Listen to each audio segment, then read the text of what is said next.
voice. There's a huge So jacket in my I don't think I need a microphone. I would first really like to welcome every one of you for coming here and being part of this important day for us. We've had some soft openings, a little bit of events have been open somewhat, but this is our official grand opening. And we want to welcome you. On this side we have, I'm getting emotional thinking about it, people that have driven from so far away to be part of this. They are cannabis experts. We are celebrating 1 year legalization today. We've been legal in Canada for 1 year. These people right here are the reason why. They have been working for many, many years to help the cannabis industry to become legal. They fought in the trenches for it. So can we give a big round of applause for everybody on this side? The cannabis industry, incredible, thank you. On this side we have representatives from our municipality of Clarington, and the reason why they're on this side and we've got this side is because we are bringing together something today. We are bringing cannabis to Clarington, and other than some licensed producers in Bowmanville, there's nowhere in Clarington that supports cannabis, and that's why we wanted to do this, to bring this today. Cannabis is so important. It has saved and changed my life. It has made my life better. I wouldn't be the person I am today without cannabis. I started Kelly's Green Lounge a little under a year ago because I wanted to help my mom. My mom is sick. And I thought, if I can find a way to heal her, I will do that. I will take courses. I will build a foundation. I will do whatever I can to be able to help my mom. My mom is not here today because she had another stroke last week. She went to the doctor yesterday and said, my daughter wants me to try to consume cannabis to help my medical ailments. And the doctor told her, no way. No cannabis for you. My mother had a stigma. It took me 8 months to be able to speak to my mom about cannabis, to say, I've left childcare, I now work in the cannabis industry. And it took me 8 months to be able to do that to her, to explain that to her because of the stigma surrounding it. And now because this doctor, who she trusts more, tells her no way, she can't consume cannabis and she won't. We still have a way to go.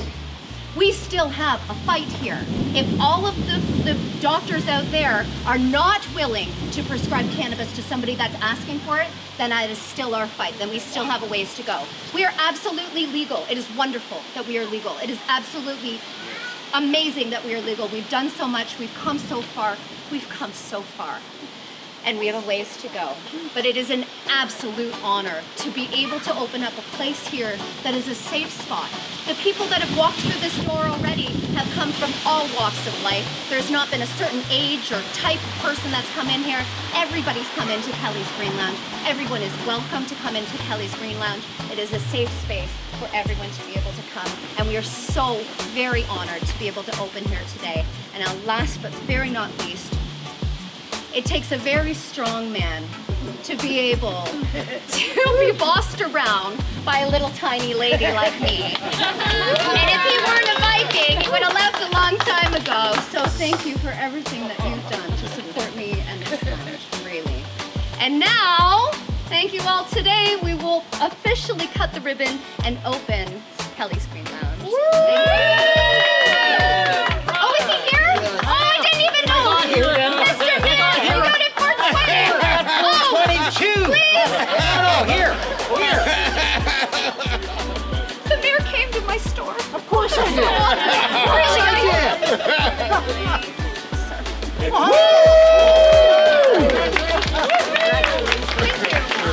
I got tied up in the office. Oh, you know what? So listen, this is our way of saying welcome to town. You've got what's Councillor Schwartz? She's right there. You've got Councillor Anderson here as well. The Board of Trade will have a presentation, but the best thing that council gets to do is welcome business to town. Wow. So welcome to town. You know where to find us. We have an open door policy.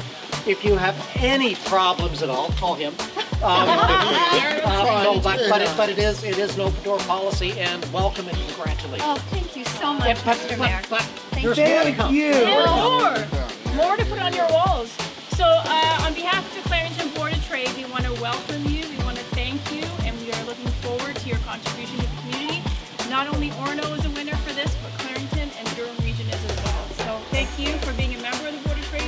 thanks for letting me be part of your club. Of course. So We got congratulations. cannabis in these kinds of clubs.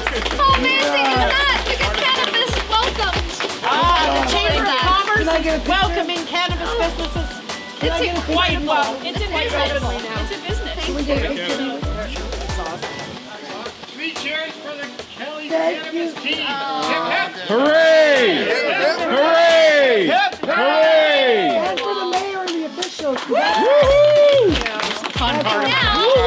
music and cake and a panel of cannabis experts to talk to you today, and we'd love to welcome you on inside for that. So please come on. Yes.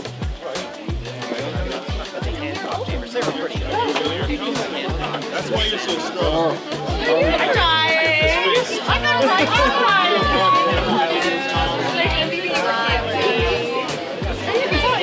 The people that are in it for the right reasons. I know. The ones that aren't.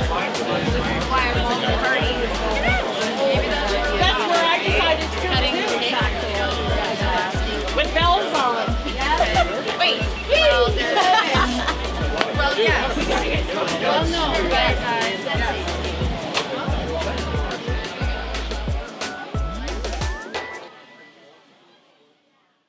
she is a new friend. She's part of professional cannabis consulting out of Hamilton. She came all the way from there to be with us today and to speak about her space in the cannabis space. And when I first met Mimi, she hugged me, and before I had even been hugged by her, I felt her love. So she is just somebody that I'm getting shivers here thinking about it, because as soon as you meet Mimi, she's love, and that's how I feel about her. We have Angela here, who I think is an angel. Her story in cannabis is so important for people to hear and be able to relate to, because a lot of people have had a really tough time in their life, and she speaks to it with such bravery, and I'll get her to get into that in a minute. This is Al from Pace Radio. He's my co-host when I do the Reefer Report, and he has built this foundation, People for Advocating Cannabis Education, and I really honestly feel that if it were not for Al, legalization wouldn't have happened as well as it did. So he really, really is a big part of it.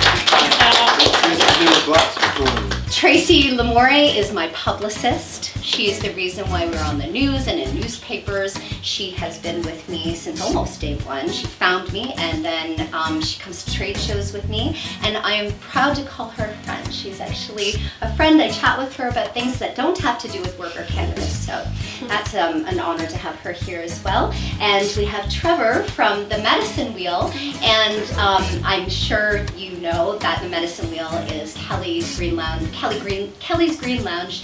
2019 dispensary of the year. We actually really feel important about their work and the fact that they do so well. We've got another representative from the Medicine Wheel as well. When you walk into the Medicine Wheel, you are at a completely different dispensary than the ones, even the legal ones, the illegal ones, the ones all over the place, because they care and it shows. And Trevor was my favorite bud tender. He was always somebody that was, it wasn't, even if he wasn't serving me, you could see the actual genuine love and care that he has for all of the customers that come into the Medicine Wheel. So it's a real honor to have everybody here today. We're first going to start off, I'm going to let everybody go down the panel and explain their relation to cannabis and where they come from and why they're here. So we'll start with Mimi. My handle is Mimi Cannabis. My business is Mimi Cannabis. I've been a cannabis user for 41 years. And I've been a medical patient for 6. I don't use any other pharmaceuticals whatsoever. I do suffer from MS, and I only use cannabis. And I don't use any HRT or anything like that. I'm 56 years old, and my business and my voice is the boomer and senior community, to make it normal for people to use cannabis without being judged or anything like that. So I think that the boomer generation is probably the #1 customer in the legal store right now and has the biggest voice. So I'm here representing them. Thank you. Thank you for that, Mimi. Thank you. Say hello to Angela next. Yep. So my name is Angela Westlaken. I also work for Professional Cannabis Consulting, but where my activism comes in is with addiction. 480 days ago, I am a mother of 3, and after getting addicted to Percocet at age 27, I checked myself into rehab. And I've been sober ever since, but with that came huge life changes. I was a banker for TD Bank for 13 years. And so 4 months after I had my 3rd daughter, I decided to start my own cannabis business. I wanted to study and research secondary channels for cannabis, which essentially, if you look at the States, multi-level marketing down there is a $22 billion industry. So I designed a distribution business model that had 9 women across Canada, and that was to replace all the dispensaries that had been shut down, which creates a big problem because then you get counterfeit products. So it was a harm reduction initiative that I used to grow my brand and make an entry into the cannabis industry. And it was very successful. There was a huge demand for it, and there still is, because as cannabis evolves and we see more places like Kelly's, we're going to have to design infrastructure for products that are going to be coming legally to the market, but also services like prescriptions, licenses, and stuff like that. So that's why my business model was then integrated into Professional Cannabis Consulting, and now we're a larger firm in Hamilton doing corporate cannabis to make the legacy market legal. So that's kind of where we're at. That's our goal. Alan? I'm a cannabis patient advocate. I ended up doing this because of the benefits that I had experienced through cannabis. Back in 2003, I was diagnosed with Crohn's disease. Because of cannabis, I have gone 16 years without a single prescription to an opiate drug other than when I was in the hospital. I've been using cannabis all the way along. Because of what I had experienced, I had to speak up. I had to say something. I wasn't the person who was, well educated or anything. I quit high school early to look after a child, but I ended up in within the community, doing different things. I was a minor hockey coach. I was a vice president of minor hockey. I got involved in baseball, soccer with the kids and stuff, so people knew who I was. And when I got sick, I had to say something. So people sort of knew who I was when I came out. And I ended up meeting a guy by the name of Marco Renda, and he was doing Treating Yourself magazine, and I was given an opportunity to go to the International Home and Garden Show in Malton at the International Center and speak to people who just randomly come through. And I was so overwhelmed by the experience, I wrote about it. And writing that one article, I ended up writing another 135 articles for Treating Yourself magazine over that time. And what I wrote about was advocacy. And this is what we're here doing now. When the magazine stopped being published in 2013, I ended up doing my own little publication called Grassroots Advocate. And I started the radio show in 2013. With Time for Hemp in the USA. In 2017, we were awarded at the Lift Expo as one of the top podcasts in Canada. The other 2 were video. We were the only radio podcast, and we were very, very overwhelmed and surprised by that. So that's bloomed. We've got 4 or 5 different shows, and we've got our own network now. And that's why I got my headphones on, because I have Kim on the other end, connecting everything together. And Kelly joined us this year with the Reefer Reporters. So, that's very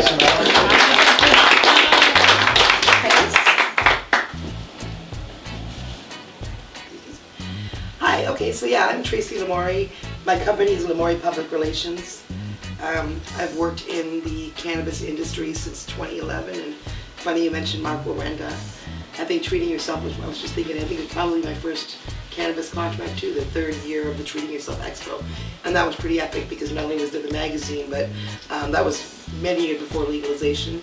And it was the first time that somebody got the whole Metro Convention Center and showed us what an actual cannabis business expo could look like. right? It was very patient focused though, which we missed. We missed that, yeah. But so yeah, I've worked in the cannabis industry. I like to say, in media. Primarily, I'm a publicist, which means I work for people like Kelly, and I work with signing doctors. I've worked with people who make infused products, literally everybody across the board, or dispensaries in the early days getting their messaging out to media.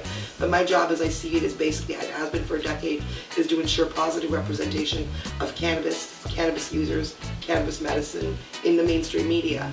And I can't say in a decade that I don't think any of my clients or anything that I've been involved with, anyone has ever been treated unfairly in the media. I think the media is open to hearing our messages, and more and more, you know, as more and different voices from the old school 10 years ago ones come up, and we're seeing people like Kelly and people like Mimi, you know, with the voices of boomers and seniors, that more and more the stigma is being reduced, and people are understanding that, you know, this plant is a gift. And I'm a cannabis patient too, so yeah, Thanks, for a long time. Thanks, Tracy.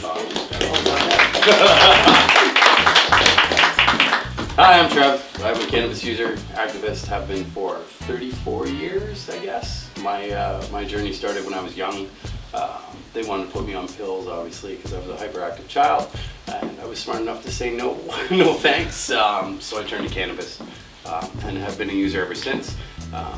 My public experience started a couple years ago. I was a customer at the Medicine Wheel because of the top quality product, obviously. But after being a customer there for a while, I took a job there for the winter, and I never left. Through the Medicine Wheel and the research and the compassion that we do through the Medicine Wheel, we're able to help so many people. We have 53,000 registered members with us. We have successfully removed cancer in 8 people now to date using products in our store. We're continuing to develop more products that will cater to individual people. Obviously we focus mostly on Rick Simpson oil right now for cancer treatment and such, but we treat and have been able to treat so many different ailments and so many different people. It's one of the reasons I never left. Being dissatisfied from being able to help so many people in the public, and as you say, the boomers and the seniors, is where our store focuses on the most. We definitely cater more to the medicinal side of cannabis industry. Not to say we don't cater to recreational users as well, but we certainly do focus more mainly on the treatments that we can help specific ailments that, you know, Western science has told us weren't fixable, that we're now finding out are very fixable and very easily too. What we do at the Wheel is try to cater to the individual need of every person, so we can focus in on what type of cannabis and what strains and what terpenes and cannabinoids are going to work best for that individual person. And we are constantly evolving in this industry. With legalization, we were able to open the doors of research to be able to have rooms like this, to be able to talk openly and not worry about who's coming in the door to take us away. And from doing that, we've been able to we're mind blown. You know, the medicinal side of this plant is absolutely boggling, and we're just going to continue to grow. So that's why I'm here. Awesome. We are at 1 year. This is our 1 year anniversary of legalization, and I would just like to, and if you don't have thoughts on it, you can pass to the next person, but what have you seen in the last year that you would say would be a positive? We won't talk about the negatives right now. We won't talk about the things we're grumpy about, but the most positive that you've seen in your life and in your role in the cannabis industry since legalization over the last year. What would you say? Well, of course, jobs, which is always good. I think it's also the awareness. You know, it's definitely to get the communities. Like, I think the whole opting in and opting out thing was very kind of crazy at the beginning, and I think the kind of difference between, like, when we were switching over from the Wynne government to the Ford government in Ontario, I think a lot of things got kind of messed up and mashed up, and now we're hearing numbers crazy like $42 million in Ontario. I think there were leases that were done that you know are sitting empty right now. I think there's a lot of things that happen, but I think there's a lot to learn from it.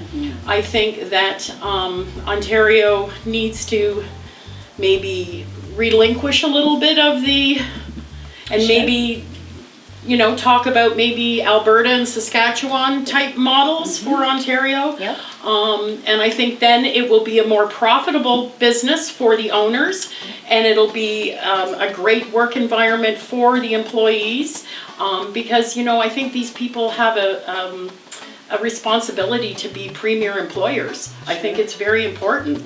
And I can tell you right now that not all of the companies in the industry right now could say that they are premier employers. So I think that's where we really have to go, is to make sure that not only is this industry accessible, but that the people that are working in the industry are being heard and being treated properly. Yeah, that's a really good point. I love that. I love that you said that. Angela, do you have thoughts? What's happened over the last year? Definitely. So, I mean, what really surprised me was just still the growth and the strong spirit of entrepreneurship in the legacy market. You know, it really does give people a lot more power in like what they can ask for, because we're talking about top-notch growers, product producers, right? And if we can kind of deregulate a lot of the stigma, of course, but also the government getting too involved, then these companies can then prosper, and we can maintain the craft cannabis market, we can maintain the legacy market for what it is, and that will then help reduce the black market. I think that, you know, the black market left a bad taste in everyone's mouth with all the illegal dispensaries that were going on, but what people don't realize is that they provide a harm reduction service on their own, because especially in areas like Hamilton that have been so affected by the opiate crisis. And what this has done too is brought new awareness to other plant-based medicines. Like, you know, out in BC there's Dr. Gourmate that works with the addicts on the east side, and he promotes ayahuasca, he promotes cannabis, like plant-based medicines. It opens the door to break down that stigma as well. So it's just going to keep growing. Absolutely.